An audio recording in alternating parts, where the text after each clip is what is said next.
caso Lutero, um padre católico conhecido pelo apelido de Lutero, ganha repercussão mundial após declarações explosivas sobre as crenças da Igreja Católica. Em um discurso ousado, ele confronta abertamente os principais ensinamentos tradicionais e alerta sobre possíveis retaliações dentro da própria instituição. Confira agora, com exclusividade, um trecho desse pronunciamento que está abalando o mundo religioso.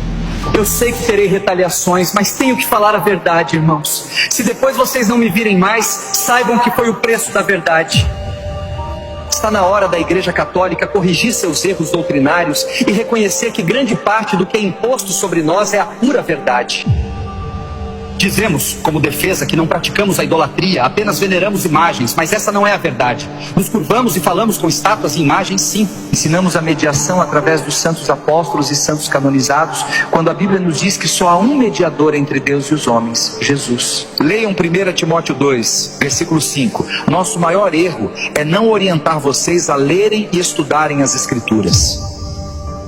Não existem pessoas no céu, e sim no paraíso, lugar de espera, e não há comunicação entre nós e quem está lá. Como eles poderão nos ouvir? Leiam Lucas 16, do versículo 19 ao 31. O próprio Senhor Jesus nos fala sobre o que acontece com os que morrem e onde estão. Nem mesmo Maria está no céu. Ela não subiu o assunto aos céus como ensinamos. Isso é invencionice. As Escrituras não relatam isso. Ela está no paraíso. O Evangelho de São João, capítulo 3, versículo 13, afirma que ninguém subiu ao céu, a não ser o que desceu, que foi o Senhor Jesus Cristo. Maria não pode rogar por nós, nem agora, nem na hora de nossa morte. Primeiro, que a onisciência é um atributo de Deus. Ela não poderia nem sequer ouvir as orações. Irmãos, Maria é bem-aventurada por ter sido o canal que trouxe o Salvador ao mundo, mas isso não faz dela uma deusa. Ela é mãe da parte humana de Jesus. Jesus já era o Filho de Deus antes da fundação do mundo. Leiam Colossenses 1, 17. Maria se iguala aos demais homens e mulheres de Deus. A idolatria consiste no ato de adorar ídolos, sejam imagens, pessoas ou coisas, como se fossem divindades, crendo que têm poderes. Quando as pessoas se ajoelham em frente a uma imagem e conversam com ela, fazendo votos e pedindo milagres, isso é idolatria pura. Não farás para ti imagem esculpida, nem figura alguma do que há no céu, nem do que há na terra, nem do que há nas águas. Não te inclinarás a elas, nem as servirás. Esta passagem está no livro de Êxodo, capítulo 20, versículo 4 e 5. Nós defendemos fazer imagem dos santos porque Deus mandou fazer a serpente e os querubins, mas Ele não mandou ficar de joelhos e pedir algo à imagem. Não somente isso, a serpente e o querubim foram liberados por Deus para um propósito, mas onde está escrito que Ele mandou fazer imagens de santos? Leiam Atos 10, 26, onde Pedro diz a Cornélio: não se prostre, que eu também sou homem, e explicou que ele não era uma divindade. Em Apocalipse 22, do versículo 8 ao 9, João se prostra diante de um anjo para adorá-lo, e o anjo recusa a adoração e diz para adorar a Deus. Onde está escrito na Bíblia que alguém que morre pode ouvir orações e fazer milagres? Está na hora de acordar, irmãos. Isso já foi longe demais. Mas você diz: eu fiz um voto e fiquei curado. Leiam 2 Coríntios 11, 14. O diabo pode agir até como anjo de luz para enganar as pessoas. Apocalipse 13, versículo 13, fala sobre grandes sinais, de maneira que até fogo faz descer do céu à terra, à vista dos homens, para enganar. Temos milhares de santos supostamente milagreiros, que temos como alternativas para buscar bênçãos e milagres, e Jesus fica apenas como mais um. Hoje eu entendo que o objetivo do pai da mentira, que é o diabo, é colocar coisas e pessoas no lugar de Jesus, para que ele seja completamente substituído. Hoje cada cidade tem um padroeiro, e padroeiro significa protetor. Onde está na Bíblia que pessoas que morreram podem proteger ninguém, gente? Temos um santo para cada problema, de santo oculista a santo casamenteiro. Para tudo tem um santo. Que diferença há das religiões pagãs que tinham vários deuses, como o Egito? Aí vem o mais absurdo: colocamos Maria como advogada, medianeira e mãe de Deus. Isso é heresia e blasfêmia, irmãos. Leiam a Bíblia.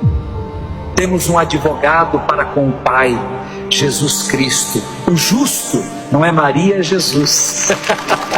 Você pode confirmar isto na primeira epístola de João, capítulo 2, versículo 1. Quem intercede por nós e com gemidos inexprimíveis é o Espírito Santo de Deus. Leia Romanos 8, versículo 26. E sobre Maria ser mãe de Deus, seria o primeiro caso onde o filho é mais velho que a mãe. Antes de houvesse mundo, ele já era. Com relação à salvação, não brinquem. Só Cristo é o caminho, a verdade e a vida. Leiam João 14, versículo 6. Outra coisa muito importante, não existe uma segunda chance. Depois da morte, segue-se o juízo. Leiam Hebreus 9, 27 e 28. Não existe purgatório, segundo as Sagradas Escrituras. Morreu, você vai para o Hades ou para o paraíso. Nossa reza não ajuda em nada de quem morreu. Rezas ou orações devem ser pelos vivos. Leiam Efésios 6, 18. Não é bíblico orar por mortos ou se dirigir em oração a outro que não seja o Pai, o Filho ou o Espírito Santo. Da mesma forma, acender velas ou fazer preces e missas para quem morreu não vai mudar nada no julgamento de Deus. Ore pelos vivos. O batismo de crianças que não têm consciência de fé e arrependimento é um erro também. O batismo sempre foi para conversão e arrependimento de pecados. Além disso, o batismo deve ser por imersão e não por aspersão, conforme está escrito em Romanos 6, versículo 4. É sepultado na água e ressurge. Segundo as Escrituras e o exemplo de Jesus, as crianças devem ser apresentadas a Deus. E quando tiverem idade para entender e crer, poderão ser batizadas. Possivelmente serei excomungado e tentarão impedir que essa verdade se propague. Não acreditem em mim, mas sim nas Sagradas Escrituras. Pesquisem, meditem profundamente. As Escrituras são um instrumento da verdade cristã. Ou acreditamos em sua totalidade, ou nossa fé é vã. E conhecereis a verdade vos libertará. E se, pois, o Filho vos libertar, verdadeiramente serás livre. João 8, 32 e 36. Se você quer ver mais sobre o caso Lutero, deixe nos comentários "Eu quero a parte 2". Curta, salve esse vídeo, compartilhe com outras pessoas e nos siga para mais.